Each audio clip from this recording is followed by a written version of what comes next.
Share my screen. Can you see it?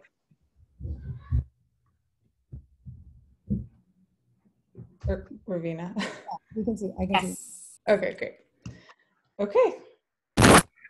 All right. Well, welcome everyone. Welcome to Activating Your Network to Get Out the Vote. My name is Raveena.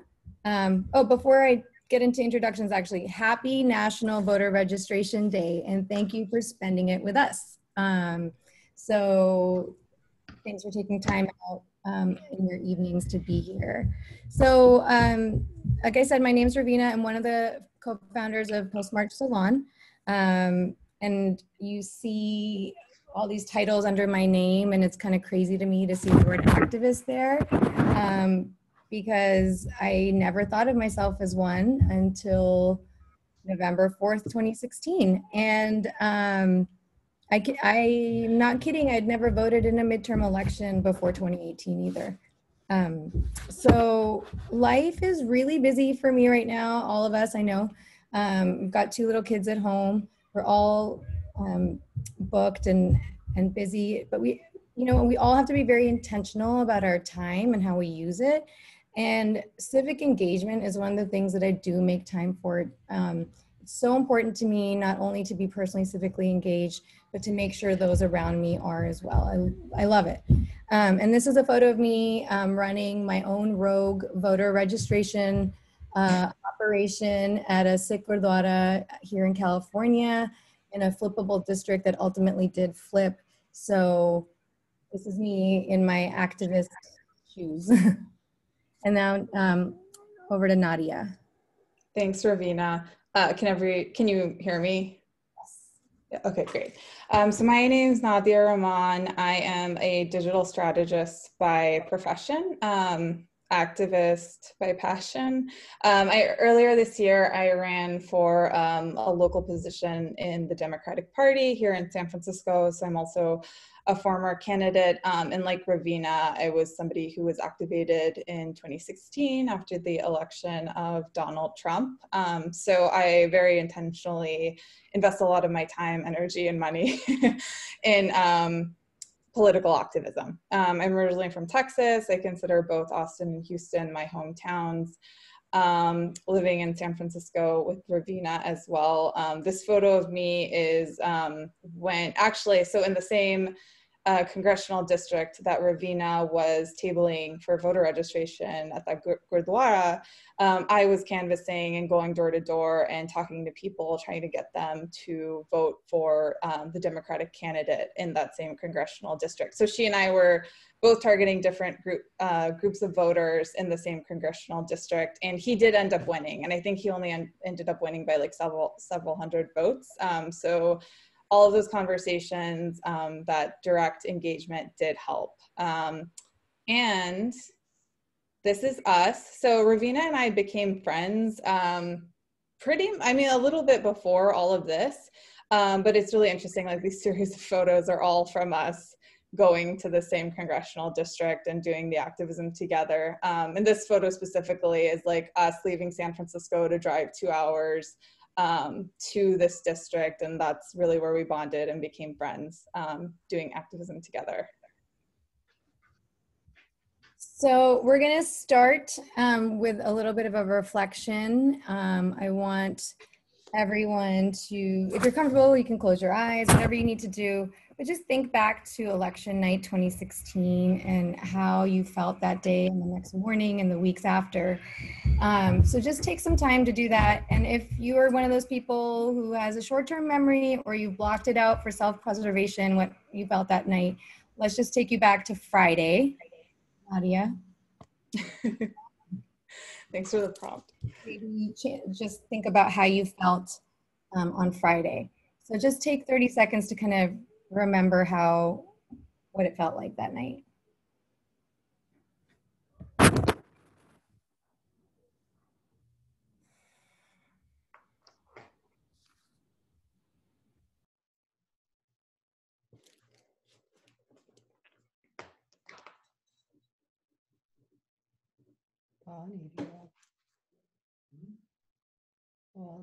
Okay.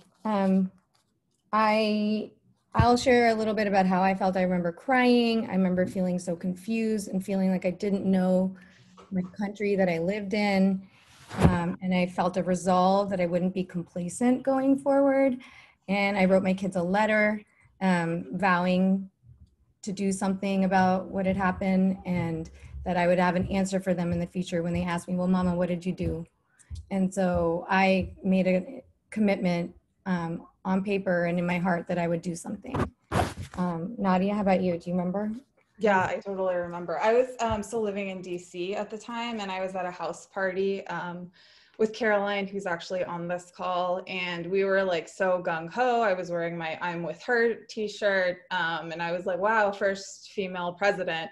And then as the night wore on, it was just like state by state went to Trump, and everybody was like freaking out and like, "Oh, we still have a path. We still have a path." And then it's like Michigan's gone, Pennsylvania's gone, Wisconsin's gone. There is no path. So I think we were at that house party until 2 a.m. because we were on Eastern time. So I think, yeah, his speech didn't come through until like 1. So I remember like in the days after the election, I was like feeling so numb and so sad and in such disbelief that I like just called different family members I basically get comfort. And, as I was calling people, I realized that, specific people in my family had not turned out to vote or had voted for Trump. And I was like, what? So it was a huge awakening for me. And when I ran for office earlier this year, I talked about this like in my stump speech at my kickoff. Is that was like the click that, I was focused so much on like the news and like sharing information that I didn't have these critical conversations with the people around me.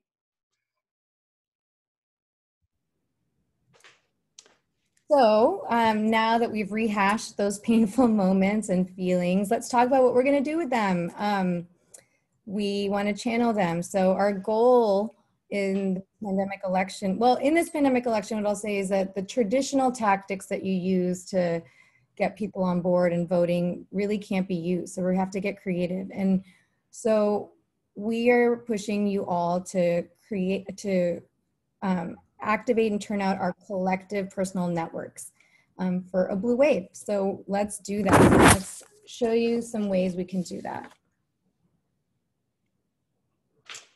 Okay, so it all starts with you first. So, like whenever you take a flight, although it's probably been a while for most of us having taken a flight because of COVID, but the flight attendant always tells you at the beginning of the flight that in the case of an emergency, if you need oxygen, you have to put your mask on first before you can take care of and save anybody else. And that's the same when it comes to like this election and voting. So, first question to ask yourself is, are you set to vote on election day? And I think that it's like so appropriate that this salon is taking place on National Voter Registration Day, which was like not our intent at all. Like, we've just been busy with like election stuff. So it just happened to happen on this day, but it's like so appropriate.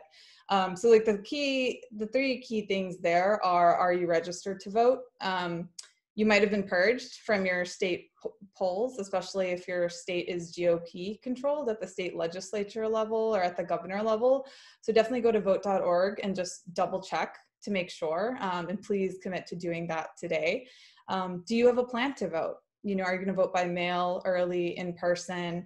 Have you made that plan and is it on your calendar? Because given like the situation with the mail and then also with COVID, like it's going to be really difficult. And then, in some of the primaries, you might have seen that like polling locations had been closed down. So there were like long lines and people had to stand in lines for hours in some states. And that's a voter suppression tactic. Like, do you have time to do that if you have to? So make the plan for what you're going to do. And then finally, are you informed to vote? So voting all the way down the ballot for local candidates, ballot measures, we have that at the state level too. And then of course there's the federal elections. Voting all the way down to your local level, at the municipal level, is really important because those are the people who are crafting policy and affecting your life every day in your neighborhood. And that's at the local level is where is our chance to make the greatest impact in terms of representation. So definitely be an informed voter. Don't just vote for anybody, and vote all the way down your ballot. And you can find resources to inform you on your ballot at vote411.org. Okay, so once you're set and your oxygen mask is on, like, what is next? So in terms of, like, the question being, what actions should I take? I like to think of this, so again, my background's a digital strategist, like I studied marketing, I'm a marketer. So this, like, funnel is a marketer's funnel. So there's different activities that get you to different points with consumers, and this can also be applied to voters. So from a political engagement perspective, broad touch is like you can donate to campaigns and you can share information on social media. Where that corresponds with, like, voters is like you're creating awareness, maybe kind of getting into the interest level, but you're not necessarily, like, hitting that sweet spot of action where you're actually turning out a vote. So in order to do that, one-on-one contact is the most effective. So that means, like, you're volunteering on a campaign, so taking either a position or phone banking, text banking, etc. Those two options are here too. Talking to your friends and family is effective, and I would argue the most effective to, turning out a core set of people. And then also there's been a lot of postcard writing this election, given that we're in COVID as well. But writing those postcards to voters is also a direct form of contact. Oh, and one thing we didn't mention is if you could grab, like, a pen and a piece of paper, there are going to be, like, a couple of little activities throughout the presentation. So just have those on hand so you can participate. Okay, so the next question is, like, so now you're set to vote. Now you know, like, what activities there are that you can participate in. Where should you focus? And where you focus really matters. So these 11 states were identified by Swing Left as super states. So the state level races are really important here. The federal level races are really important here. The states in red, Michigan, Pennsylvania, and Wisconsin, are states that Clinton lost in 2016 that were key to the path of electoral victory. So they're going to be super important this year, and the Democratic Party is, and Biden campaign is very focused on them. So she lost these states by just under 80,000 votes across all three of them. She won the popular vote by 3 million votes. So 80,000 votes across three different states is what got us Trump. And that kind of, the reason I include that on this slide is that where you focus really matters. So whether that's, like, you're writing postcards to somebody in Wisconsin, do you have family that lives in Wisconsin? Do you have friends that live in Wisconsin? What about Michigan? What about Pennsylvania? What about any of the other states on this list? It just gives you a way to focus your time. So do not take a single vote for granted. Just following on what Nadia is saying, you can actually swing a precinct by just getting your family and friends to vote. So in 2008, Barack Obama won North Carolina by about 14,000 votes, which averaged out to about 2 votes per precinct, which is crazy. And that also happened in Michigan in 2016, similar margin in Michigan. So 2 votes per precinct. Michelle Obama talks about this, drops this in speeches all the time. So it was really close, and it's going to be close again. Do not listen to the polls that tell you that Biden's got an easy win. It's not going to be easy. We need to vote. So how do I activate my friends and family? Do not underestimate the power of social pressure. It works. We've all succumbed to peer pressure. It's kind of similar. What you want to do, what we're trying to do with all of this work is reinforce the social norm of voting. It's our duty. We should be doing it. We should be engaging in this work. So I think about this in 2 different ways this election cycle, again, given that we're in the pandemic. One is the direct activation. So identify 3 to 5 people or groups that you know you can influence to vote in this election. Remember, you're more likely to convince someone to vote who knows you, that you have influence over, than a stranger. You have credibility. So this is going to be really effective. And then when you're trying to come up with who to target people in swing states, elderly who might have mobility issues and just need a little help figuring out how to get their ballot in, and younger voters who may not yet be engaged and think that a lot of these political issues just don't matter to them. So you want to identify these people.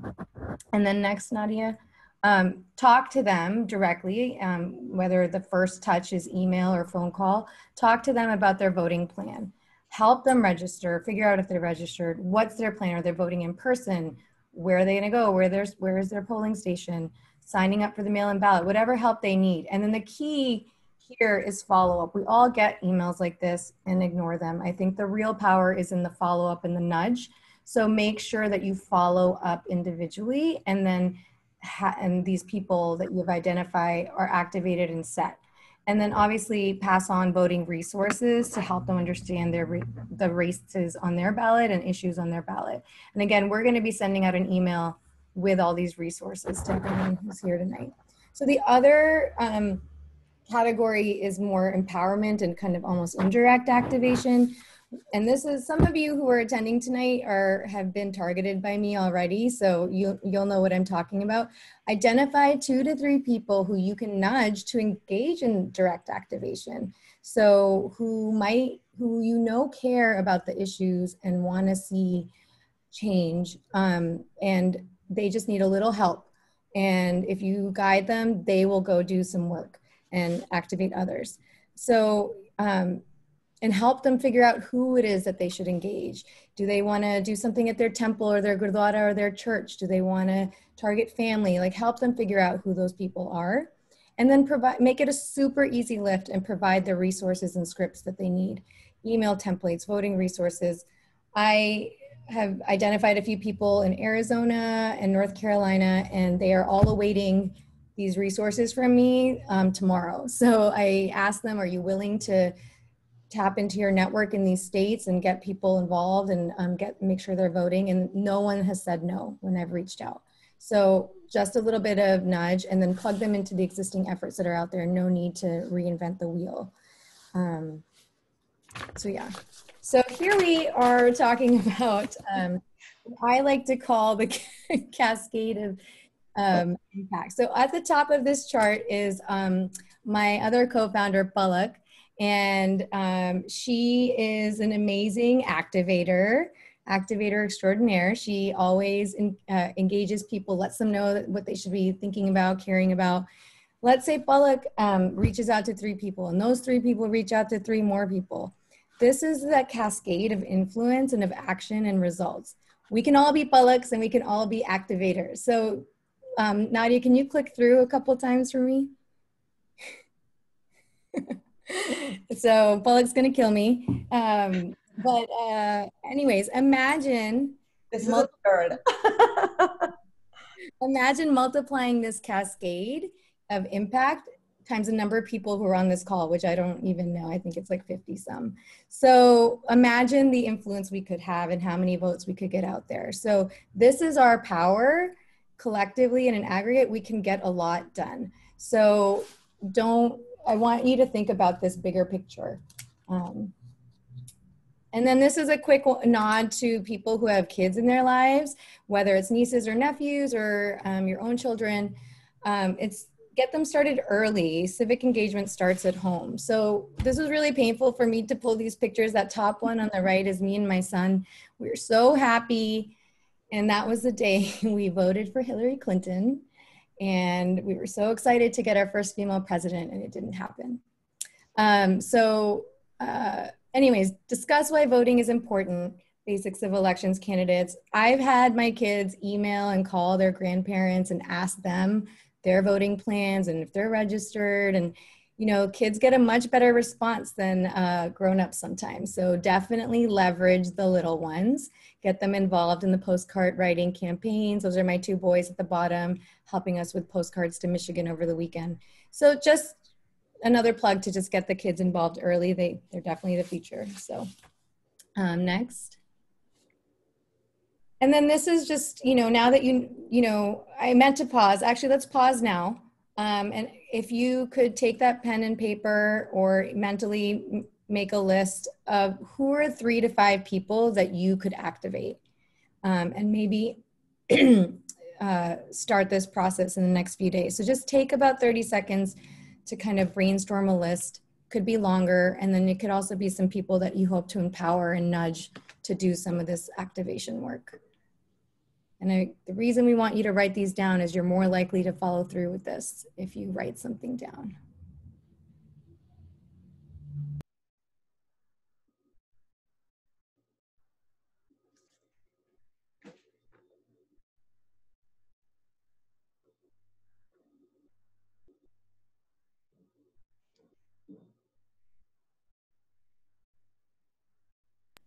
Think about those swing states, super states.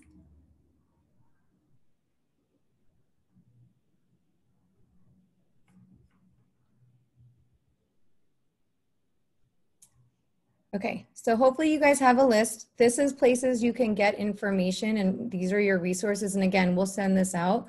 And one thing I did want to highlight is if transportation is an issue for any of your people, Lyft and Uber also in some states are providing free rides to the polling stations. So if that's a concern, that's a resource we can definitely tap into. And then I discovered this website, ballotready.org. You just put your address in and it will basically generate the ballot that you're going to be seeing. And it's nonpartisan. And so it just kind of lays, it's not super user friendly, but it's pretty good. And you can see the basics of each candidate or measure on the ballot. So another good resource. And then on to social media, which is definitely not my strong suit and definitely is Nadia's. Thanks, Raveena. So I'll start with, so everyone has influence on the internet, whether you have 10 followers or 100 or 1,000 or 100,000. So I'm actually starting from an example this weekend, featuring another friend who's on this Zoom, Monica. So, I have this picture here of my brother. We're like on a train in Canada and this was actually Oregon. And he's like drawing pictures. So the day that our RBG passed away, I had some Zooms with my family, and my brother told me he had signed up to become a poll worker in Texas for early voting. He's 17 years old. He's going to turn 18 on October 3rd, so he'll be able to vote in this election. And he has a plan to vote. He also told me he had already got there. They live in Texas, so Texas Tribune is a media company in Texas, and they do voter guides as well. And he had already gone to the Texas Tribune voter guide, done all the research, knew everything he was voting for down to the local races for school board. So I was immensely proud. So yeah, the youth are going to save us. But anyway, so he signed up to be a poll worker, and I posted it on social media. And the next day or 2 days later, my friend Monica sent me this text and was like, hey, Nadia's little brother inspired me. I'm going to be a poll worker too. So that's just to show that the reason that I shared that content out was I was maybe this will get somebody else thinking about it. And that actually happened. And going back to Raveena's example with Bullock and just the cascade of activating a network, if I share out something and it inspires 2 people and they share it out and it inspires 2 people, you saw the cascade effect that she illustrated, but that's how movements are born. So don't ever underestimate the power of you putting it out there. And that's what using social media for political activism is all about. So you do have influence. You probably underestimate your own influence, and you can really harness it in the next 6 weeks to become your network's expert on local races, how to get out the vote, demonstrating that you're doing the work, etc. And also I'm in San Francisco and I have a lot of California people on my social. So it's I don't necessarily have to get in arguments over ideology. I know that can be difficult, but also when you differ from people and you have that dialogue online, that's actually like a way to convince people to kind of see your side based on like how you make that argument. And you will be surprised who's lurking and watching and learning and will never let you know. So that is the power of social media. So Nadia, real fast, I was going to share, I'm not one to share too much on social media, but I did share that I was going to be a poll worker, and I believe my sister signed up as a result. So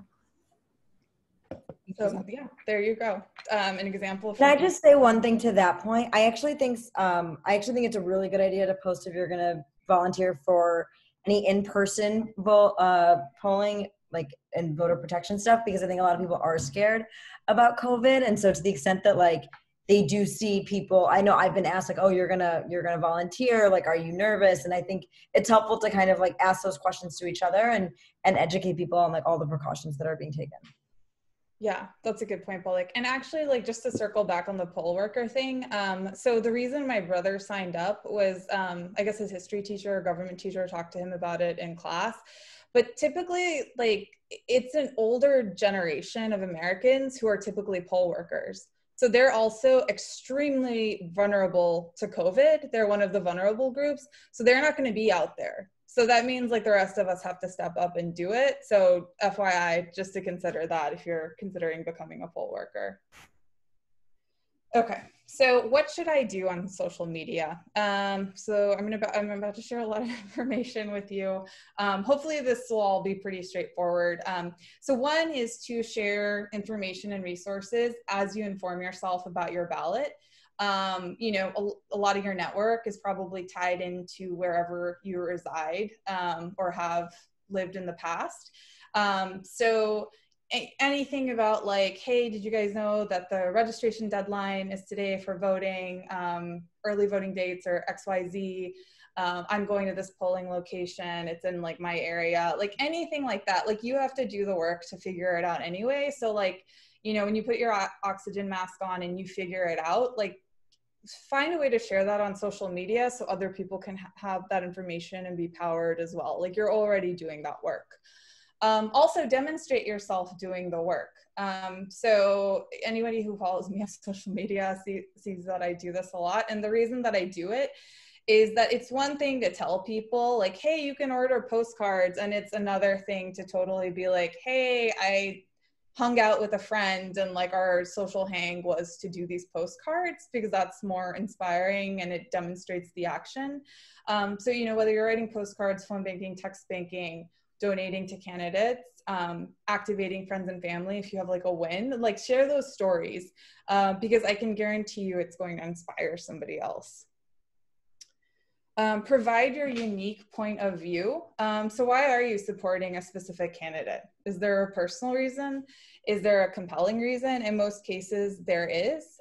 So instead of just being like, you know, straight share, no commentary, no context for the person or for the audience, like just take a little time to say why and what it means to you and make that personal connection. And that's going to be way more persuasive than just putting the content out there.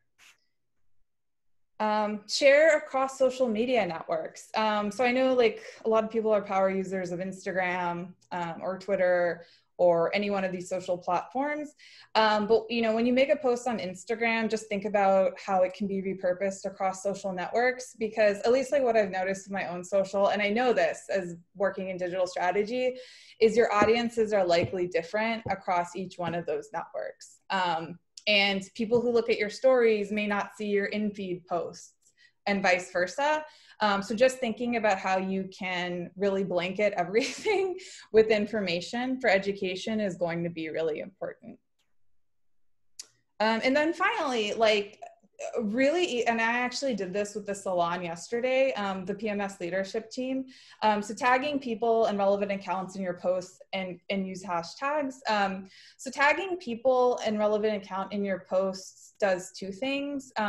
The tag definitely gets people to pay attention. So, and reshare. So that's like even more eyeballs and even more influence. the hashtags enable content discovery. So, you know, if your profile is open, then people can like find your content and learn from it too. But, you know, your goal is to at the very least get it out to your followers, like the information that you're sharing. But if you can get them to like reshare it, that will help more people discover your content and learn from it and hopefully take action as a result of it. So social media best practices, I'm going to fly through this really quick. So everything is visual and video is clean. So visuals will get you the most engagement. Video is the best. If you don't have video, I found like pictures of yourself or pictures that feature you get really good engagement because they, you know, people stop and look. So keep that in mind when you're sharing content. When they go low, you go high. So I kind of talked about this a little earlier. So it's perfectly fine to engage in a dialogue on social media. And I actually used to do this a lot during my campaign, is like, be measured, thoughtful, and respectful in the way that you approach that dialogue and just do it from a factual POV. And that's going to add authority to whatever you're advocating for and make you the subject matter expert. And likely, again, like if somebody's just like watching you have this dialogue, you're likely to convince them even if you're not able to convince the person you're having the dialogue with. Don't be a martyr, mute the trolls. Bullies are real online and it's real ugly and real dark. So, you know, you feel empowered to mute and block accounts and hide comments as necessary to preserve your mental health. Hopefully you won't have to deal with this, but in case you do, like, you know, go for it. Timing is everything. So recency and frequency are very important, especially when it comes to like deadlines for anything, or when like news breaks and like you have commentary on it. So there's that. So like try to be in the moment and try to do it so that the posts are as relevant as possible. But also, like, you know, if you post at like midnight on Saturday, then that might get buried in your feed. So, you know, think about like when you're sharing that content, post at times when you've noticed that people generally engage with you on social media or are likely to be checking social media. Like I found it's like first thing in the morning, like around lunch, and then like in the evening hours, and a little bit less so like on the weekend, but like keep that in mind when you're sharing just to make sure that you can get as many people to see it as possible. And then imitation is the sincerest form of flattery. So AOC specifically does a great job of communicating on social. So, you know, if you're looking for inspiration, check out her Twitter and Instagram accounts. You know, if you follow anybody that you think is doing a really good job, like, you know, try to repurpose their content and like give them credit for it. Like you're extending the reach of that message, which is great. Okay, so the queen of all social media rules is don't make me think. So that's actually like a huge rule in online usability. So be as succinct as possible, be to the point, include a clear call to action. I think this AOC tweet does a really good job about it. She's getting, you know, trying to get people to turn out for the census. She makes it about them. You matter, you count. What's on the line, you determine the next 10 years of school funding, elected representation, et cetera. Take 5 minutes to fill out the census, go here to do it. Like she does it really succinctly and gets the message across.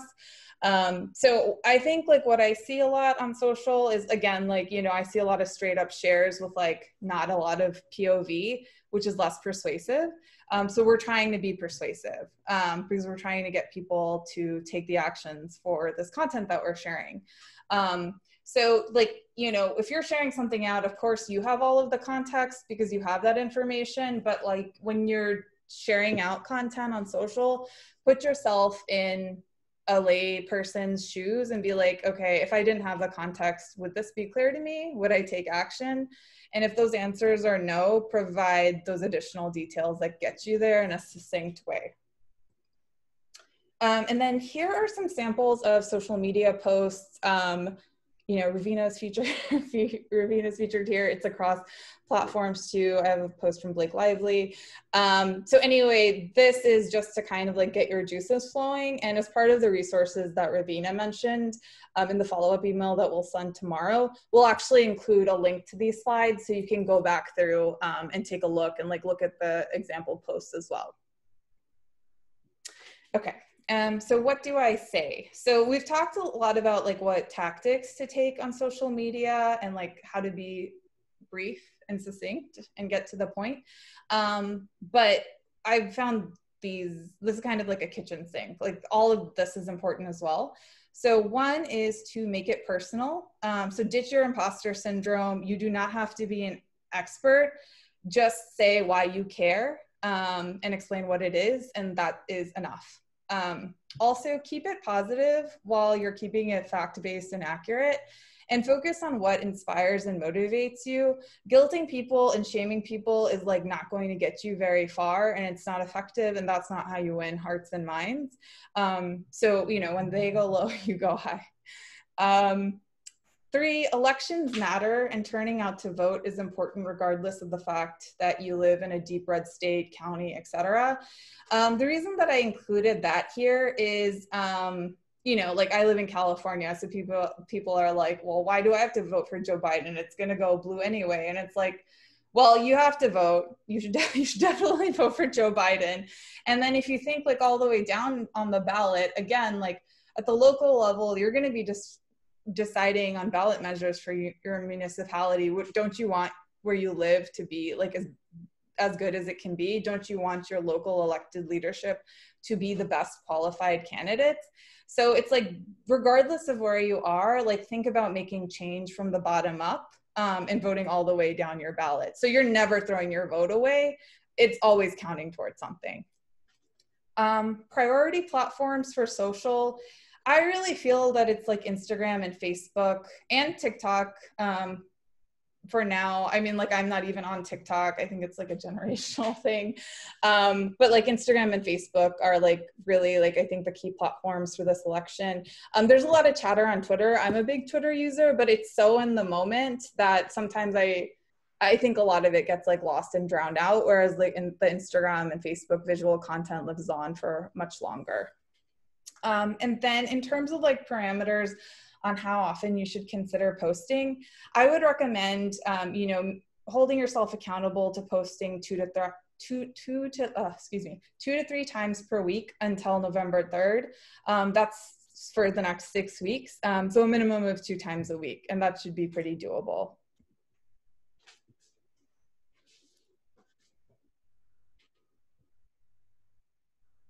Raveena?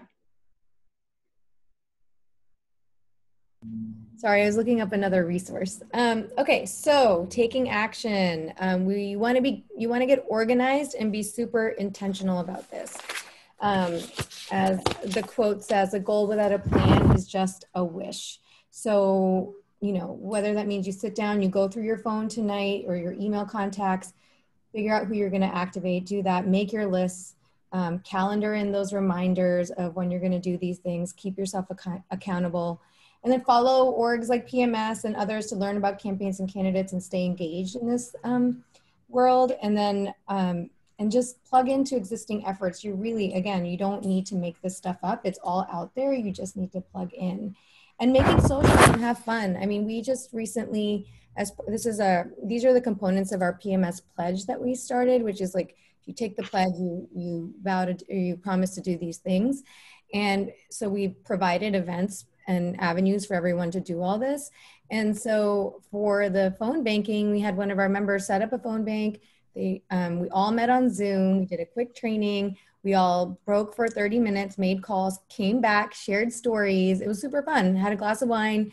So make it fun. And it really doesn't have to be you alone sitting there doing it. And once you do it once, that fear is gone and you can plug in at any time. You have 20 minutes, sit down, do some calls. But make a plan and again, be intentional about all of this. Okay. So now we move into accountability. So this is a commitment statement that we drafted. So between now and election day, I am going to, and please repeat this to yourself, phone bank and text bank after work and on weekends. Activate others to get out the vote by talking to my friends and family to ensure they are registered to vote and have a voting plan. And I'm going to vote. So I'm going to shout out Tejal Shah, who is a PMS sister. She came up with this like very specific plan and shared it in our PMS Slack. And it's like so easy to commit to. So, you know, the example is attend one virtual event a week, commit $120, donating $20 a week to support civic causes and candidates, spend 1 hour per week on getting out the vote. And then share two posts on social media about voting, candidates, and election once per week. And then the impact is noted. So she'll have attended 6 events, have donated $120 to show the power of grassroots donations, spent 6 hours on increasing voter turnout, and then have produced 12 pieces of content to influence people to vote for specific candidates or just persuade them to vote in general. So what we're going to do now is take 2 minutes. It's at the 45-minute mark, so we'll stop at the 47-minute mark. And, you know, make your list of 4 things of like what you want to commit to doing.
Okay, we're at the 47-minute mark.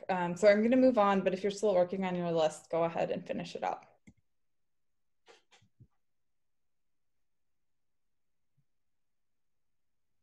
Raveena? I keep forgetting to unmute. It's not, you know, we really need to take the presidency, but we need to take the Senate and the House as well. So it's, you know, it can be a little daunting to learn about candidates. There's a lot of great resources out there. You can follow us again, Post-March Salon. We post every Tuesday, Take Back Tuesday, writing about races and campaigns and candidates that are important to watch. These happen to all be federal level. And so as I was mentioning, we want to take all 3 of those levels, but there's a lot of down ballot races to learn about too. And you know, you could pick a candidate and then just do it all for them. So donate, phone bank, text bank, post about them, and that's it. Then you're done. Like that's what you're committing to. So it could be as focused as that. And we need people on all levels working on this. So and there's some great lists out there. Elizabeth Warren has endorsements, Emily's list. You can find great lists of Obama's endorsements. So the information's out there, and hopefully you will seek it out. And special shout out to Raveena for curating these candidates week after week. And Marja. And Marja. Okay. So, so just a little bit on activism. Sorry, Nadia. So as it says here, every activist has a starting point. Mine was, like I said, November 4th, 2016. But I couldn't have sustained that without I couldn't have sustained that energy, that drive, that intention without community. And we created PMS, and that's helped sustain that, that energy. But I'm not saying go start an organization, like that's a lot of work. You just need a couple of friends to do this with. So, and then if you're not able to do, if you can't put the time and energy into it right now, just, you know, support the people who are and like, let them know that you appreciate it. And Nadia, I think you had something to say. Yeah, sure. So I have like 2 photos in this collage. One is with Monica, who's going to be a poll worker. That's in front of the Washington Monument in DC. That's from the Women's March in 2017, the day after Trump's inauguration. And I wanted, like, my starting point was in the wake of the 2016 election. And, you know, I am like such an avid activist now, but like I had second thoughts about going to the Women's March, and I lived in DC. And it was because I was like, am I going to go to this alone? So Monica had reached out to me and was like, hey, I'm getting together with some coworkers, see you there. And I was like, yeah, I'm going to go. And like, now I think back to it, I'm like, I can't believe I almost didn't go to that. So, I mean, that's just to say, like, everybody has their starting point, and the way to really tap into it and also like get other people to join you and get them started as newbie activists is by extending that support. So, you know, be that buddy, give those nudges, as Raveena was talking about earlier. Making it social for longevity is really key. That's one of the success ingredients to PMS. And then offer encouragement. Like, I can't tell you, like, in 2018, I was like super active in the midterms, and I was like, you know, driving out and canvassing, and I received like so much affirmation. And like, that's actually why I ended up running for office earlier this year, is because people kept asking me about it and like being super encouraging. And, you know, during my campaign, I felt so supported when, you know, people were making donations and like advocating for me, like in their communities, et cetera. And that has just kept me going personally. And I know that, you know, Raveena probably has like similar stories as well. Like, you offering like a kind word or telling somebody they're doing a good job goes a long way, and you won't even know like the impact of that. Okay. So really to close, we're getting near the end. So to close, you know, like, civic engagement is really important. Like, I love the slide that Raveena put together about like getting your kids and your family involved, because I think that what we've learned with the 2016 election is that like we need more culture of civic engagement in our country, because democracy only works when your government's truly reflective of its population. And if people aren't making informed decisions about voting, they're not turning out to vote, they're not voting down their entire ballot, we're going to end up with people, we're going to end up being governed by our inferiors, which is going on right now. And that's the penalty of refusing to participate in politics. Everything is political. So, you know, it's getting informed, it's voting, it's holding your elected officials accountable and paying attention to what they do and what decisions they make and what votes they make and whatever positions they're in. And then, you know, we've lived through the consequences of tuning out. And, you know, like going forward, starting with this election, starting with like the next 6 weeks, let's commit to paying attention and doing the work. Because, you know, going back to the RBG example, like, so many people were devastated on Friday, including myself. One woman, one person, you know, dying on the Supreme Court should not mean that all of our civil liberties are at risk. Like, that's really, really scary. So we should never be in this position again. All right, and then we've just some save the dates for things that are coming up. We've got the first presidential debate next week, a week from today. Actually, some of us are coming together and hosting a fundraiser for an amazing candidate out of Texas. That's on October 7th. So if you're interested in attending that, I think it's great. And then if you join our PMS Slack, you can just participate in these chats and hear about what people are doing. We're hoping to have like a live chat and back and forth during the debates. It's really fun to have other like-minded people that you're kind of going back and forth with. So please join us. Again, I think Nadia has a social slide that she'll tell you where we are on all the platforms. So specifically about that fundraiser, so the fundraiser is for Sri Kulkarni for the 22nd Congressional District in Texas. For those of you who are Texans on the phone, that's Pearland, Sugar Land, I think parts of Katy. So he's running for an open seat. He actually ran in 2016 and came within 5 points of beating the incumbent, which is huge. And now it's an open seat, so the incumbent's not running.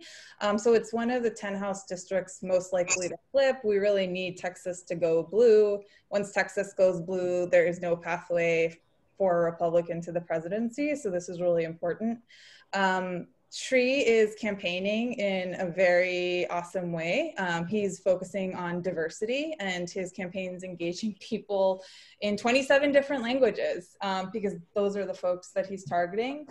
So he's focusing on representation, and then when elected, like, he will also be the first person of Hindu faith, and then also Asian American member of Congress from Texas, which I think is like really crazy. But yeah, I mean, he's incredibly compelling. Balak, Raveena, and I have all spoken with him and been really impressed. So it's only a $50 minimum donation to attend on October 7th. And here, the link is here. We'll send out emails about this later too, probably within the next few days.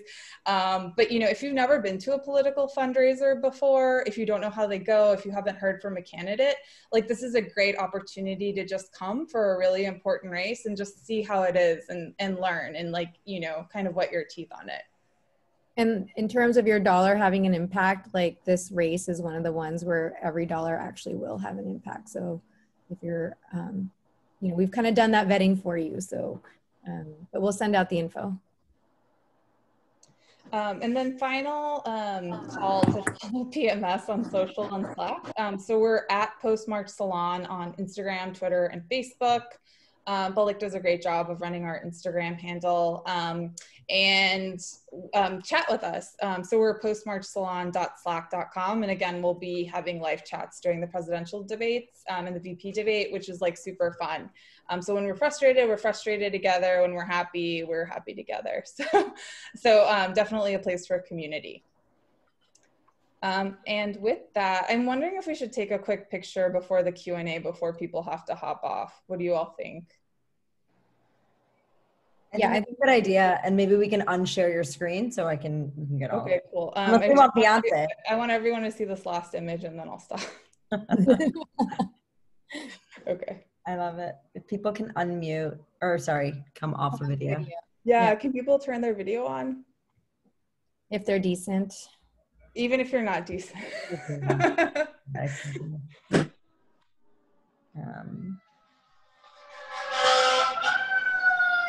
Where is that? Sorry, I think that's me. Sorry, guys. Okay, ready? Okay. Oh my God, there's so many of us. We might have to do 2 screens, so just keep your permagrins on. All right. 1, 2, 3. One more, because we have so many people. Oh, yeah. I didn't even see some of you guys. Just FYI, I'm in my kitchen cooking. 1, 2, 3. Awesome. Thank you, guys. Okay. Q&A. So yeah, if people want, they can, while people are thinking of Q&A, we're just going to launch a quick poll. And then you can ask your questions out loud, or you can ping them in the chat, whichever one.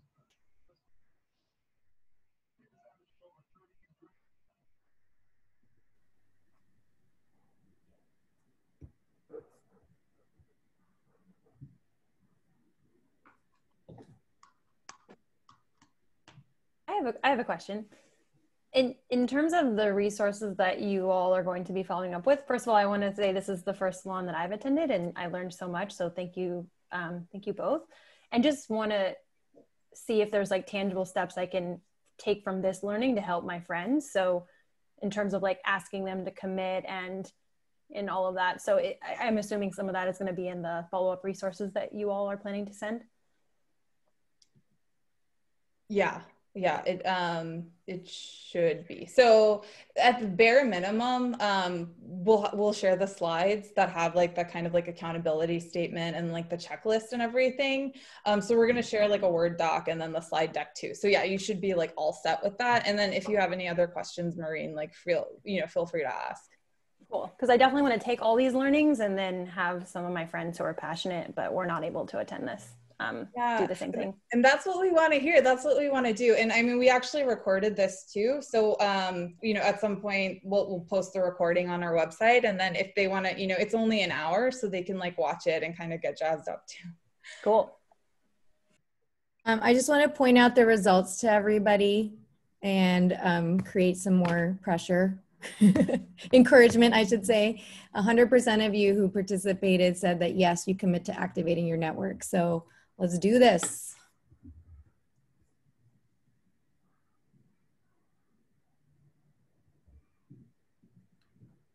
Any more questions, Pollock? You guys plan to have more of these throughout the season? So, hi, Saki. That's you mean about voter engagement specifically? Just like this type of forum to connect and see what people have done and kind of keep this community going. This is my first one that I've attended, and I think it does wonders for just the rah, you can do it bit. And I plan to do a few things that I wrote down. So I think it'd be cool if during this election season, there is more of this offered. It doesn't have to be onerous, whatever people have time for. I think it'd be nice to connect again, if possible. Yeah, I mean, we've talked about doing more phone banking nights, postcard writing nights where we all hang out and like kind of do this stuff together. So we're doing it in community. So we'll definitely be doing that. And then in addition, we have salons every month with different topics. So we do, this community is pretty strong, and actually, so there's a Chicago chapter and a San Francisco chapter, but with COVID, we've found a wonderful home online, and now we can connect with people from all over. And so it's actually been really fantastic. Like the turnout has been amazing today. So I'll plug you in. Okay. Thanks. Just to add to that, because I think there's some really good comments right now talking about like, you know, specific language, phone banking and things like that. So this community, when it's not online, very much leans on like the members and what interests the members. And that's what we build our salons around, like what this community cares about. And so if there are people literally on tonight's call, for the record, if you attend any salon, you're pretty much a member. So, and follow us on social. But the truth is like, if you are interested in doing something in a specific language, there are at least 3 other people here that probably want to do that too, and that just don't know how to start. So ask us, ping us, we will put people together. We need to do this. Like it needs to be, I mean, these guys just did an amazing presentation, but my big takeaway is like, I can do all the postcard writing in the world. If I can't get the closest 10 people around me to vote and vote all the way down the ballot in the right way, then like I haven't done enough. And that's actually sometimes the hardest part. So if people here are interested, we can put you together, and we ourselves can just have more of these. It doesn't cost us anything to throw up another Zoom, as long as someone wants to like, you know, lead that call. I'll stop.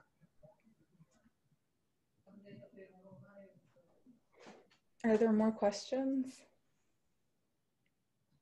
And also, I think you guys did this, but like PMS, because somebody just mentioned that we, you know, in terms of like what it is, it did start at the beginning of the Women's March, or right after the Women's March rather, and it really was just like this, like for people that are either very engaged or have no engagement at all, and a way to stay active and stay motivated. Even, I mean, we're going into a very, very important election, but even after this election is done, as AOC said, you know, we're not going back to brunch. Like we've got bad news coming for the courts. We've got an upward battle for a lot of issues that I think are really personal to a lot of us. And so this is the network, this is the home to kind of do like get engaged and work on things with people. So I do hope that people here realize that like this is not just a one and done. It very much is an ongoing thing.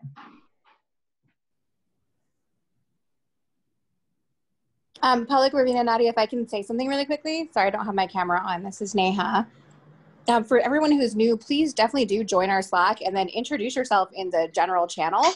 And, you know, there's a Slack tutorial up there, and I'm happy to walk you through any of our channels or anything that you need. One thing I think we should mention about PMS is like there's like a no guilt policy that public typically always talks about. So I mean, it's a way to like hold yourself accountable and have a community to share the good and the bad with. But you know, again, like no guilt and shame. That's big for us. You show up when you can, you do what you can, and if you can't, you're still welcome. You are still welcome, but no, I'm just kidding. I'm totally kidding. But I do try to push people to join the Slack so we can talk across chapters. Because I think one of the things we're realizing is like that we have WhatsApp groups. The Chicago group is really active on it. It's amazing, but there's so much important information that is shared that I'm just like, people that are, you know, lone rangers in like across the country want that information. And so this is just an easy way to share it and have that cascade effect. I feel like I should give credit to that Cascade slide. That was all my husband. I just found Felix's picture and told him my vision, and then he spent a long time making it. So, Do I take it up with Billow on the picture that was used? that was me. Just kidding. Yes, RuPaul, the no guilt policy is specific to women because we guilt ourselves. I remember why it started is because the very first month we met, it was the month after the Women's March. We were excited. Then the second month, some people didn't show up. And then the third month they came and they were like, oh my God, I'm so sorry. They started with an apology. Like, I'm so sorry I didn't make it last month, or I'm so sorry I didn't do anything over the last week. And we guilt ourselves so quickly and so easily, but that's not what this is about. It is like, when you're interested in a topic, you do show up. Okay. Thank you, everyone, for coming. Really appreciate it. Yeah, thank